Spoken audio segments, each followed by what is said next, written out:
যদি কোনো অভিজাত ব্যক্তি অন্য আরেকজন অভিজাত ব্যক্তির চোখ নষ্ট করে দেয় তাহলে তার চোখও নষ্ট করে দেয়া হবে। এটা হাম্মুরাবির আইন সংহিতার সবচেয়ে বিখ্যাত একটা লাইন। শুনতে তো একদম সোজাসাপটা প্রতিশোধের কথা মনে হচ্ছে, তাই না?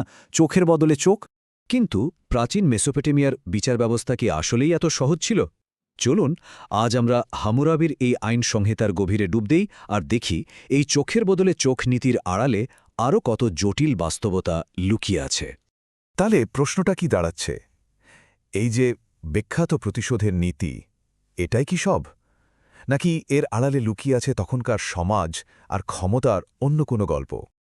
আচ্ছা, প্রথমেই চলুন এর সবচেয়ে পরিচিত অংশটা নিয়ে কথা বলি।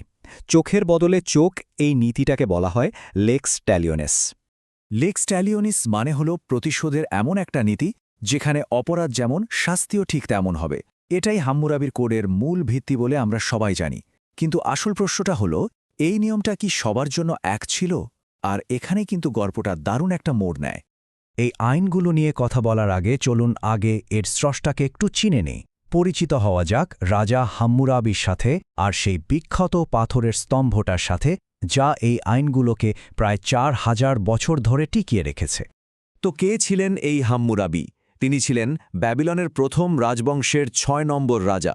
খ্রিস্টপূর্ব ১৭৯২ থেকে ১৭৫০ সাল পর্যন্ত তার রাজত্ব ছিল। তিনি যুদ্ধ আর কূটনীতি দিয়ে ব্যাবিলনকে এক বিশাল সাম্রাজ্যে পরিণত করেছিলেন। তিনি নিজেকে প্রজাদের রাখাল বা রক্ষক হিসেবে তুলে ধরতেন আর বলতেন যে দেবতারা তাকে ক্ষমতা দিয়েছেন যাতে শক্তিশালীরা দুর্বলদের ওপর অত্যাচার করতে না পারে। আর এই যে দেখছেন, এইটাই সেই বিখ্যাত স্টিলি, প্রায় ৭.৫ ফুট লম্বা একটা বেসল্ট পাথর, যার ওপরে হাম্মুরাবির আইনগুলো খোদাই করা আছে। এটা ১৯০১ সালে আবার খুঁজে পাওয়া যায় আর এখন আছে প্যারিসের লুভ্র মিউজিয়ামে। ভাবা যায়, প্রায় ৩,৮০০ বছর আগের আইন কানুন আমাদের চোখের সামনে। এবার চলুন আইনগুলোর ভেতরে ঢোকা যাক আর খুঁজে বের করা যাক সেই প্রশ্নটার উত্তর, বিচার কি আসলেই সবার জন্য সমান ছিল? এই প্রশ্নের উত্তরটা লুকিয়ে আছে ব্যাবিলনের সমাজ ব্যবস্থার ভেতরেই। তখন সমাজে মূলত ৩টে শ্রেণী ছিল। একদম ওপরে ছিল আউইলুম মানে অভিজাত শ্রেণী, তারপর ছিল মুশকেনুম মানে সাধারণ স্বাধীন নাগরিক, আর সবার নিচে ছিল ওয়ারদুম অর্থাৎ দাস। এই টেবিলটা দেখুন, ব্যাপারটা একদম পরিষ্কার হয়ে যাবে। যদি শিকার একজন অভিজাত বা আউইলুম হতেন তাহলে অপরাধীর শাস্তি ছিল তার চোখটাও নষ্ট করে দেওয়া। কিন্তু শিকার যদি একজন সাধারণ নাগরিক বা মুশকেনুম হতেন তাহলে অপরাধীকে শুধু ১ মিনার রূপা জরিমানা দিতে হতো। মানে এখানে চোখের বদলে চোখ না, চোখের বদলে জরিমানা। শুধু সাধারণ অপরাধ না, পেশাদারদের জন্য কিন্তু ঝুঁকিটা ছিল সাংঘাতিক, বিশেষ করে ডাক্তার বা সার্জনদের জন্য। ধরুন একজন সার্জনের কথা। আইন ২১৫ বলছে, একজন অভিজাত ব্যক্তির চোখের সফল অপারেশন করতে পারলে তিনি পেতেন ১০ শেকেল রূপা। বেশ ভালো একটা পুরস্কার, তাই না? কিন্তু ঠিক তার পরের আইন ২১৮ নম্বরেই বলা হচ্ছে, যদি ওই অপারেশনটা ব্যর্থ হতো আর রোগীর চোখটা নষ্ট হয়ে যেত বা সে মারা যেত, তাহলে ওই সার্জনের হাত কেটে ফেলার হুকুম ছিল। একদিকে বিশাল পুরস্কার, অন্যদিকে ভয়ঙ্কর শাস্তি। এটা থেকেই বোঝা যায় ওই সমাজে অভিজাতদের জীবনকে কতটা দামি মনে করা হতো। এতক্ষণ তো আমরা এই আইনগুলোকে আইনের বই বা কোড হিসেবেই দেখলাম, কিন্তু আধুনিক গবেষকরা এখন একটা দারুণ প্রশ্ন তুলেছেন। আচ্ছা, এটা কি আসলেই একটা আইন সংহিতা ছিল, নাকি এর উদ্দেশ্য ছিল অন্য কিছু? ব্যাপারটা নিয়ে মূলত দুটো থিওরি আছে। একদল মনে করেন, হ্যাঁ, এটা একটা আইনের বই ছিল যেটা বিচারকরা আদালতে ব্যবহার করতেন। কিন্তু আরেকটা থিওরি, যেটা এখন অনেকেই মানছেন, সেটা হলো এটা আসলে কোনো আইনের বই ছিল না। এটা ছিল অনেকটা আইনের উপর লেখা একটা একাডেমিক বইয়ের মতো। ধরুন ল স্টুডেন্টদের জন্য একটা টেক্সট বুক। কেন এমনটা ভাবা হচ্ছে?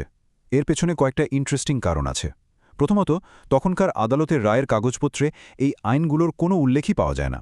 দ্বিতীয়ত, সমাজের অনেক জরুরি বিষয়ই এই আইনে নেই। আর সবচেয়ে মজার ব্যাপার হলো, এতে এমন কিছু অদ্ভুত পরিস্থিতি নিয়ে আইন আছে যা বাস্তবে প্রায় অসম্ভব। যেমন ধরুন, ছাগল দিয়ে কিভাবে শস্য মারাই করতে হবে। তাহলে এর আসল উদ্দেশ্য কি ছিল? গবেষকরা বলছেন, এটা ছিল আসলে আইনের বিভিন্ন দিক নিয়ে চিন্তা করার একটা অনুশীলন। ব্যাপারটা অনেকটা এরকম। ধরুন একটা কেস, একজন সৈন্য রাজার হয়ে লড়তে গিয়ে বন্দী হয়েছে। এখন এর থেকে কি প্রশ্ন আসতে পারে? আচ্ছা, তার ছেলে যদি কাজটা চালিয়ে নিতে পারে তাহলে কি হবে? তখন আইন বলছে ছেলেটা বাবার জমি পাবে। বেশ, কিন্তু যদি ছেলেটা খুব ছোট হয় তখন?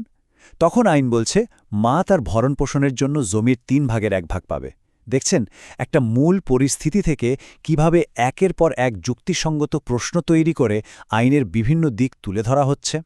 তো এটা আইনের বই হোক বা আইনের অনুশীলন, সেটা বড় কথা নয়। বড় কথা হল পাথরের বুকে খোদাই করা হাম্মুরাবির এই কীর্তি এক অবিশ্বাস্য লম্বা পথ পাড়ি দিয়ে আমাদের কাছে এসে পৌঁছেছে। চলুন এর সেই অসাধারণ যাত্রাটা একবার দেখে আসি।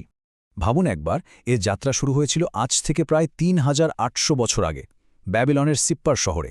তারপর প্রায় ৬০০ বছর পর এলামাইটরা এটাকে লুট করে নিয়ে যায় সুসায়।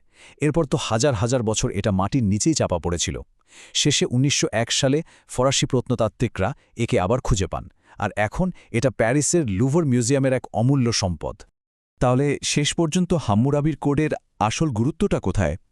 আমাদের আজকের আইনের উপর এর সরাসরি কোনো প্রভাব হয়তো নেই, কিন্তু এর আসল গুরুত্বটা হলো এটা ন্যায় বিচার বা জাস্টিসের জন্য মানুষের যে হাজার হাজার বছরের চেষ্টা, তারই একটা অসাধারণ প্রতীক। হাম্মুরাবির এই কোড আমাদের একটা জিনিস খুব পরিষ্কারভাবে দেখিয়ে দেয়: ন্যায় বিচারের খোঁজটা অনেক অনেক পুরনো, কিন্তু সেই সঙ্গে একটা প্রশ্নও রেখে যায়। ন্যায় বিচার জিনিসটার মানে আসলে কি? যখন সেই বিচারটা সমাজের সবার জন্য সমান হয় না? প্রায় ৪,০০০ বছর আগের এই প্রশ্নটা কিন্তু আজও আমাদের ভাবায়।